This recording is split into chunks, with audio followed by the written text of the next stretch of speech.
喺香港呢個自由嘅天空當中咧，近期出現咗一種嘅幽靈。呢個幽靈好似一嚿小小雨雲不斷地擴大，令人感到咧有啲嘅憂慮。呢個幽靈就係所謂港獨論啦。乜話？香港會獨立？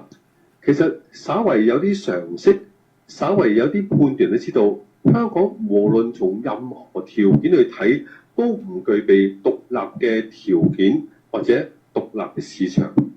何以竟然成為一塊嘅幽靈喺香港上空迴旋呢？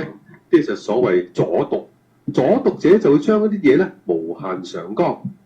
咁啊，近期香港咧確實有少數嘅市民咧係擺出一個語不驚人死不休嘅態度，包括喺啲示威遊行嘅場合係高舉當年英國管治之下嘅香港旗幟。嗱，呢啲香港旗一出現咧，就觸動到某人嘅中樞神經喎。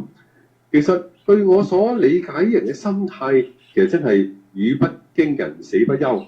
諗下喺幾萬人甚至十幾萬人嘅示威場合，何以能標榜到自己旗幟呢？於是，一支香港旗幟再次出現，就成為咗咧係傳媒嘅焦點啦。另一方面都表達個訊息就係咧。有啲人係好懷念殖民地嘅時候，其實係諷刺而家何以連殖民地都不如呢？其實即係小撮市民所搞出一啲政治嘅語言藝術而已。但喺一人心目中卻睇成相當嚴重，甚至話呢個係港獨嘅陰雲，係可能咧會擴散，甚至咧係咪要出動23條立法咧嚟到壓制？呢啲就係將事情無限上綱嘅惡果啦。咁當然呢啲咁嘅言論係咪真係成立呢？從近期一啲所謂已經退出政治舞台嘅中方當年參與香港事務官員，包括魯平、陳佐洱等，都借此咧係發揮到。佢哋都會覺得香港絕對不能獨立，亦都不能讓呢啲咁言論咧係擴散。言下之意咧，會喺老人家心目中咧睇起上嚟係相當唔順眼。其實我回想翻當年香港確實有一種民主抗共嘅心態，但係都不至於係去到香港獨立。佢哋期望香港建立一個比較健全嘅民主體制，啲民主體制就能夠干預到咧，係令到中國唔好係咁多介入香港事務。咁呢種心態咧，亦都係相當正常嘅。咁睇翻呢10幾年嚟香港回歸之後整個發展，隨住中國嘅進步啦、中港關係融合等等咧，其實相對之下咧，民主抗共嘅市場都唔會係太強烈。但近期點解係促使咗有港獨言論嘅成立咧？當然就係一種係拒絕中國粗暴係介入香港事務，包括西環治港啦，亦都係不滿係太多咧大陸同胞嚟香港係破壞咗我哋社會嘅秩序同埋步伐。所以喺呢個係光復上水行動當中，甚至昔日呢個係廣東道名店風波，其實都有少數嘅市民咧係做出比較激烈嘅一啲嘅言論。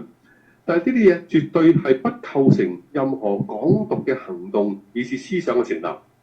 因此，我哋睇翻無論係魯平、陳佐洱，以至近期政協委員劉夢熊嘅言論，都睇到大家係咪將佢無限上綱，或者再陰謀兩啲，喂係咪為23條立法鋪路呢？凡之種種都係有種庸人自擾，冇嗰樣整一樣。香港當前處理嘅事務相當多，但係你將一啲根本不存在嘅事實、不存在問題當作問題去處理呢，話啲就有所呢個偏離啦。事實上，啲思想同近期喺一啲嘅左派報紙、外國報紙都睇到。我睇翻喺無論喺國教科事件，或者喺啲社會行動當中，亦都有種無限上綱嘅一啲嘅安排。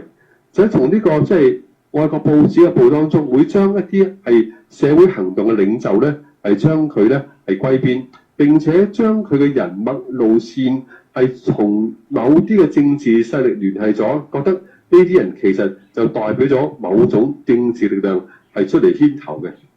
事實上，香港人都知道，無論係反國教或者個別嘅社會行動，每個人都係出自佢自己一種嘅反省，或者自己一種嘅對問題嘅關注，不存在同任何嘅政團嘅聯繫。